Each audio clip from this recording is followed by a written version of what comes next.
Okay, in this section we're going to cover how to sight in your scope, and the same instructions for the scope can also be duplicated if you choose to use a red dot or a 3-dot red dot. Now, we just came off the bench and we just installed our scope, lining up our bore scribe marks right out of the box. Brand new crossbow, brand new scope right out of the box. And what I've also done is I've made sure that in my arrow selection that I've matched the weight of my field points. In this case I've chosen 100 grade field points. That's the red hot match grade field points, because I know that when I go hunting this fall I'm also going to be using a 100 grain broadhead. In fact, it's a CROSSBOW FX 100 grain broadhead. I've also taken the extra bit of time and I've numbered my arrows on the cock vane. 1, 2, 3, 4, 5, and 6, so I can keep track of my shot sequence. So I know as I move my group, I know which arrows I'm shooting, and I can always inspect my arrows 1 through 6. When I cocked the crossbow, I also made sure that my limb load was even, and I used a deluxe roller rope cocker. So now I'm confident with everything installed, locked down, and the crossbow loaded tight. I'm ready to take my first shot and see where it groups. As I shoot this crossbow at 20 yards, I'm always going to aim at the bullseye. Now, out of the box, I may not hit the bullseye, but I'm sighting in my scope. So the first shot is always going to be, in fact, all the shots will always be at the bullseye. So I line it up, safety off, nice gentle squeeze.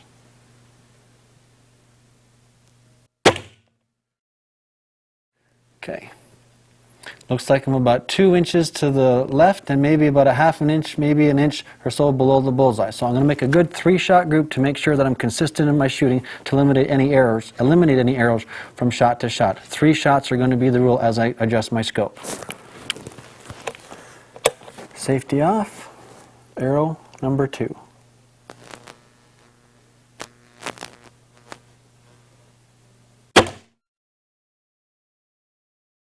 Right beside arrow number 1, one more shot. This is arrow number 3, safety off. Good group. Let's go see how we did.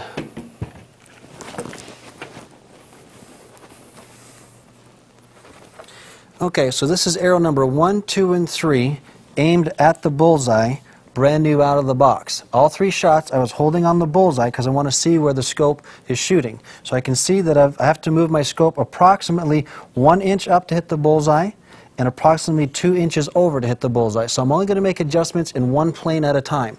The first adjustment I'm going to make is I'm going to move my arrow group over to the right and hopefully hit right here at about the 6 o'clock. Once I'm satisfied that I'm hitting here, my left and right is correct, then I'm going to make my second adjustment and move it up so that I'm in the center of the bullseye. And this is shooting with field points. When I'm satisfied that I've made the group with field points, I'll switch to my hunting heads, which is the CROSSBOW FX 100, and try and also duplicate the shot that I made with the field points. Let's head back to the bench and I'll show you how we make these adjustments now. Okay, so after firing our first 3 arrows, we know that we have to move our group approximately 2 inches to the right. Well, understanding the geometry and the construction of the scope, we want to discuss just for a moment what's called minute of angle. So at 100 yards, rifle scopes are designed to move 1 click on the turret is a half an inch. So 1 click is a half an inch at 100 yards. However, at 20 yards, we're 5 times closer. So what we have to do now is understand this new rule. And remember this, 10, 1, 20. 10 clicks for 1 inch of movement at 20 yards, 10, 1, 20. So I know that I want to move my group approximately 2 inches to the right. So the first thing that I'm going to do is undo the turret cap and count. You can see here on the dial, if I want to move my group to the right, then I'm going to go 20 clicks. 1, 2, 3, 4, 5, 6, 7, 8, 9, 10, 11, 12, 13, 14, 15, 16, 17, 18, 19, 20. I like to put the cap back on so that I don't lose it. Even though I'm in a controlled environment, these things have a habit of wanting to roll and wander away. Then I'm going to get up, cock the crossbow, and reshoot it. Here we go. Very important that we inspect every arrow after we shoot, and in fact, this is arrow number 1. It looks like arrow number 2 collided with the backside of the shaft and actually damaged the nock. So I'm going to discard this arrow for now and set it aside, and for the sake of speed for the demonstration, I've taken another arrow and remarked it number 1. So now we're on to the shooting. We just made our adjustment to our windage, which is on the right-hand side of the scope. That's the left and right adjustment. It's called windage. And we moved it approximately 20 clicks, trying to move our group to the right about 2 inches. And we'll flip the safety off, and we'll see how we do.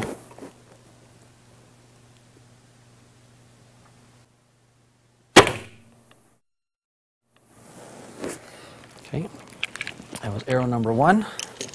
This is arrow number 2.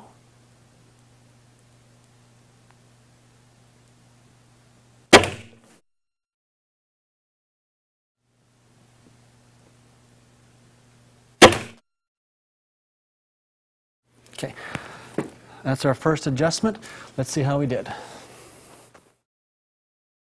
Okay, after making about 20 clicks for our windage adjustment, we wanted to move our group over here to the right. You can see that we're still about a ½ inch low of center.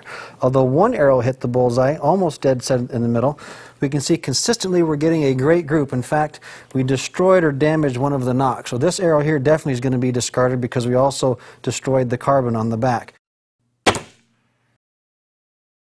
But in terms of confidence, that can just demonstrate to you off of a bench just how accurate a crossbow can be. So I'm well pleased to see that my crossbow is grouping as well as it is. I just have to make some fine-tune adjustments now to make sure that my groups move up about a ½ inch to hit the bullseye. So let's go back to the bench and we're going to adjust our elevation turret.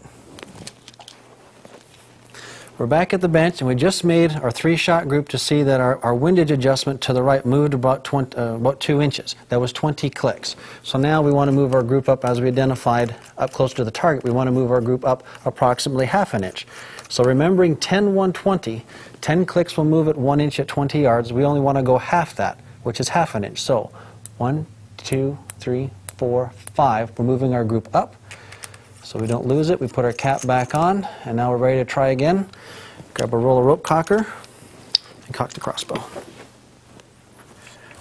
Slide the arrow in over top of the anti-dry fire, seated well against the string, safety off, and always holding in the middle. Squeeze the trigger nice and slow.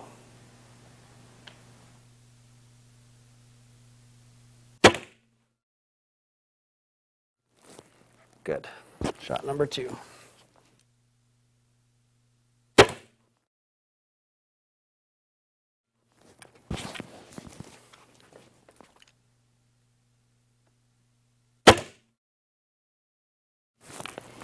Good deal. Let's see how we did now.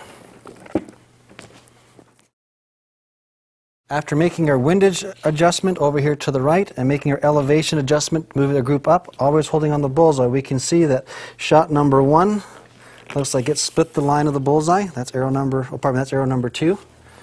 Shot number 1 was touching the line. And finally, now I'm satisfied, arrow number 3, right there, is dead center in the middle of the X. At this point now I can see that I'm holding a group size of about 3/4 of an inch. And off of a bench with a crossbow, considering your heart rate and breathing, everything else, I'm satisfied now that that bow is shooting as well as it can shoot. I'm ready to move on and make sure that my broadhead also holds in the same group. Let's go and test out our broadhead next.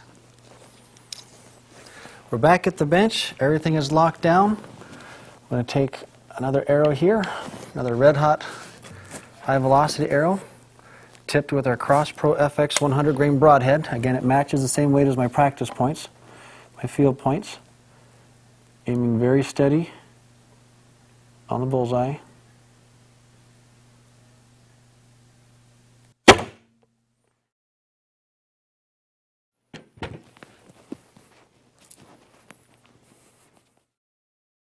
Okay, you can see that that broadhead, pull this up for just a little bit more, just cut right at the top of that bullseye. I mean, that's only a 1/4 of an inch difference.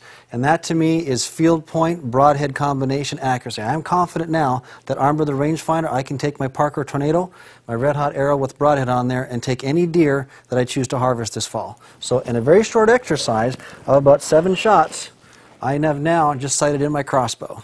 Let's take our broadheads, fill up our quiver, and head to the woods.